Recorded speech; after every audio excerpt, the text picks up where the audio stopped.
specimen. So another one I would like to highlight here is we can see the behavior of the specimen, the homogeneous deformation, and in this case, the continuous and continuum assumptions still valid. So that means in the traditional model for unsettled soil, we can use for modeling this state. However, what happens when the shear band and localization zone appear inside the specimen? We have another state during the shearing. You can see here, in this case, the continuum assumption of the traditional model is no longer valid because now there is interaction between material behavior and structural behavior. So we call this the boundary value problems. So I would like to summarize for this slide. We have two states: is homogeneous deformation and then localized failure. So I think during shearing we see something like that. So in both localization behavior, we have something we need to keep this in mind. The first one is there is difference between the behaviors inside and outside localization zones. So you see here, I show you one result from HIGO. So there is a difference between the behavior inside shear band and outside shear band. I show you result on void ratio and saturation degree against axial strength. You can see for the behavior outside shear band is like the change in void ratio and saturation degree very slight. But inside the shear band, the change is significant. So what is the mechanism behind this one? So we can say that because mostly or largely grain rearrangement and liquefaction mainly take place inside the shear band. So the question here, how we can analyze this one, analyze the behavior inside the localization zone here. So we propose an approach. I show you some fundamental like that. This one, we think we need to divide the macro, the specimen into separate zones. This one, the first one is localization zone, and another one is the box outside the shear band. You see? So we have two separate stress strain and suction saturation sets for inside and outside shear band. And we introduce a new parameter. This one we call it volume fraction. So this one equal to volume inside the shear band divided by total volume. You see F equal to VI divided by V and equal to 1 minus VO divided by V. VI here is the volume inside the shear band and VO is outside the shear band. So between, because as I mentioned earlier, there is difference and also there is some interaction between the behaviors inside localization zone and outside localization zone. So we have some condition. So I just show you two stress line profiles and strain line profiles. Stress line profiles, that means we have stress suction for unsettled soil. So in this case, you can see we assume this one continuous. That means there is equilibrium equation and state for the stress. However, for strain and strain line variable like strain and saturation, there is difference. So that's why, but however, between them they have some interaction. You can see we have some formulation like that. So we wish to conclude that for macro stress and suction, we cannot be defined as usual, as traditional model they do.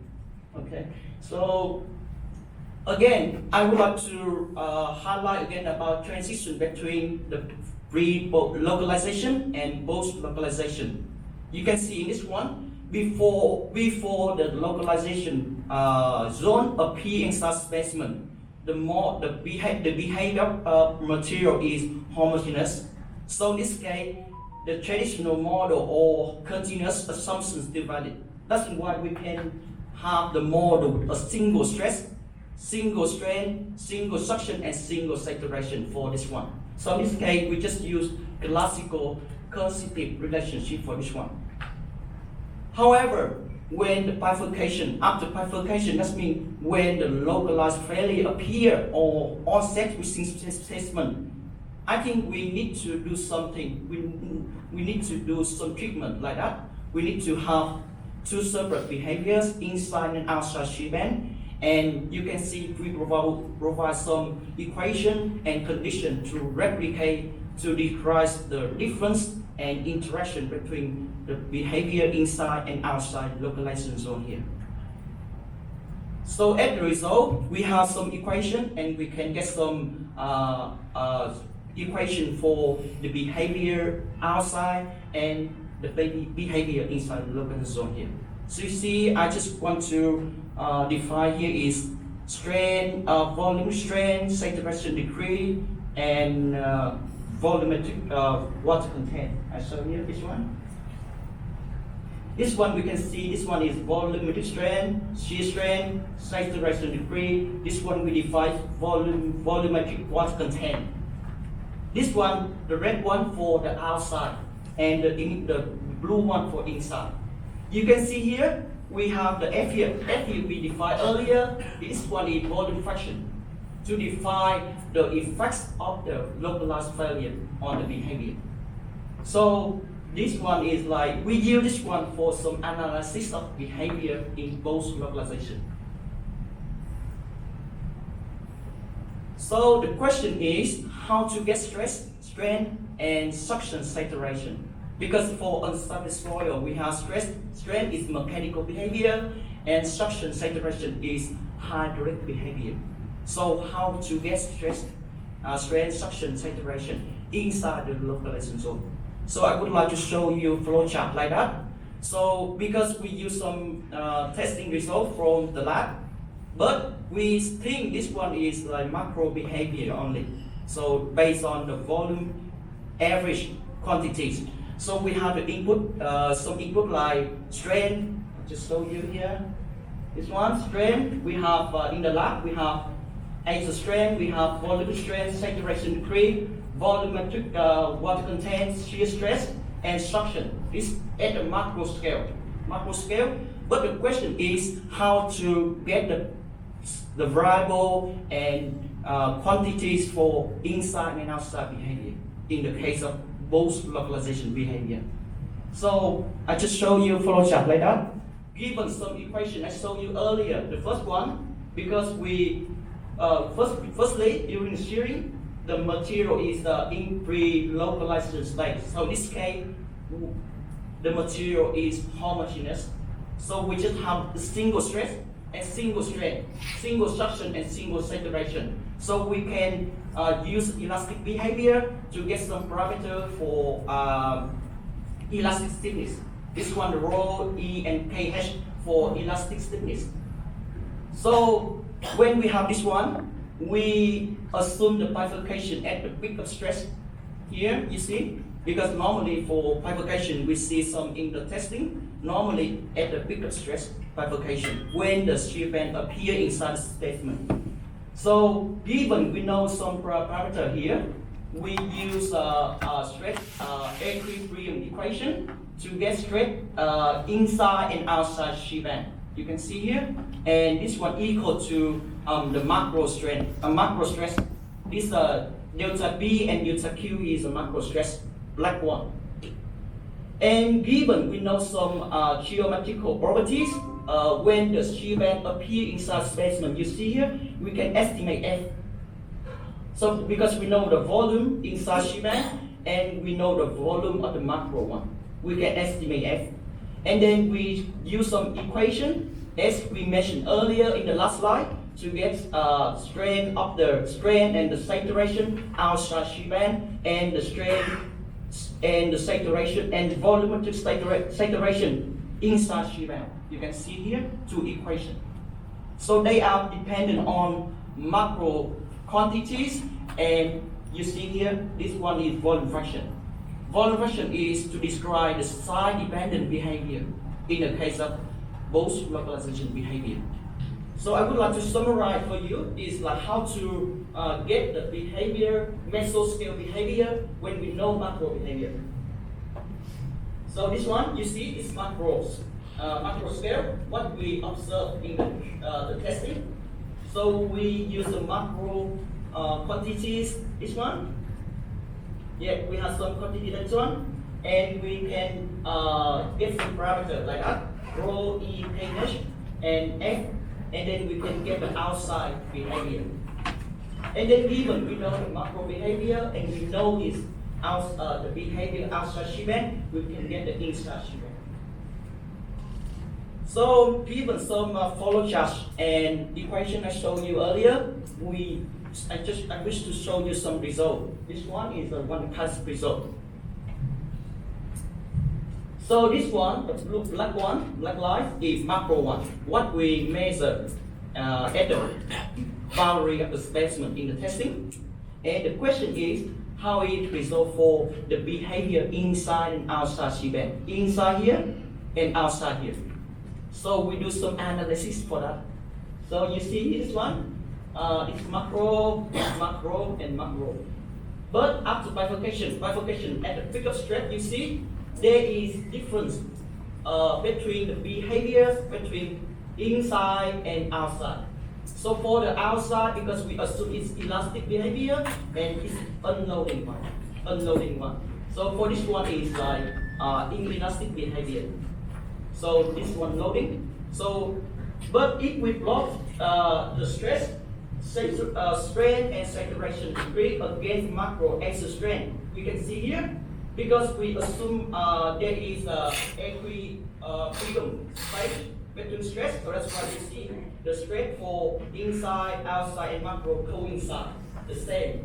Okay, but when we see about volume strain and saturation degree, you see the strain and saturation degree outside shebang is like just slightly change, not too much, but for the inside very significant.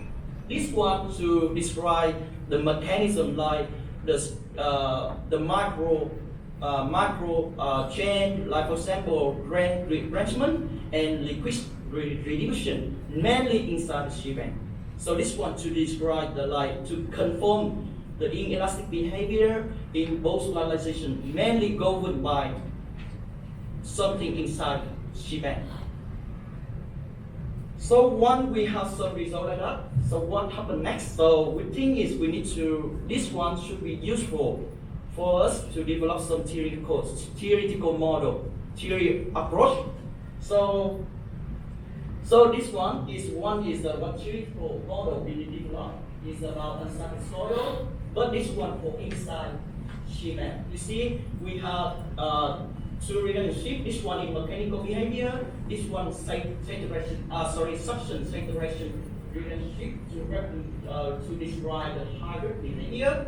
And you see this one is user phase to describe the yielding behavior, but this one is dependent on both stress and suction. Especially, we can introduce a new irrecoverable. This one is like irrecoverable saturation degree to describe the wetting drying difference. So the key feature is a single user phase for mechanical hybrid response without the use of separate one. So given we have some model like that, the question is how we can do model calibration. Because I think we have something like that for model calibration. You see this one is like constituency we derived from the model before. So this one, to do calibration of the model, we just try to change the parameters until reaching the match between our model and its variable. So I would like to highlight this one. This one I showed you earlier. So this one we analyze from testing. So and then we run this one, we implement this model, and we compare to get some parameter like that. And another one, because we know it's a theoretical model for inside, but what is the macro one? Macro one should be there is an interaction between the outside and inside.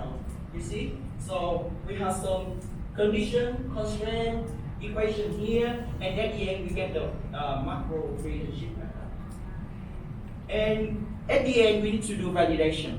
So you see here in this case, the macro stress and macro strain is you see is like is a result of combination between the inside behavior, this one, inside one, and this one is outside one. You see, and we have the F here. F here is a one question for side band to connect this one and connect this one. So that's we mentioned earlier the suction and stress of the unsanitary soil when the localization zone appear is not where we cannot analyze as usual. We need to do something like that. And you see at the end we have some matching between our model and the experiment like that. So conclusion, I would like to say we try to develop a major scale approach because we focus on both localization behavior. You see, in this case, we focus on the major scale behavior inside seabed, and this case was inelastic behavior. So this one is extract from macro behavior what we observe in the testing, and we also have something about assumption about elastic behavior outside seabed, and then we can get inside. So, what is the end of our business? We just want to develop a model to better understand the post localization of unsanitary soil, and we believe we have some better calibration for the model parameters, and as a result, we have some more reasonable validation.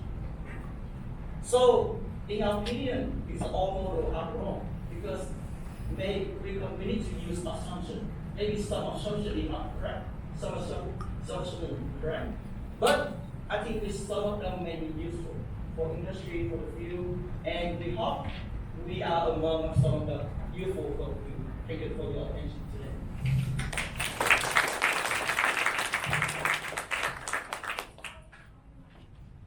Yeah, I'd like to come and revisit these assumptions because we know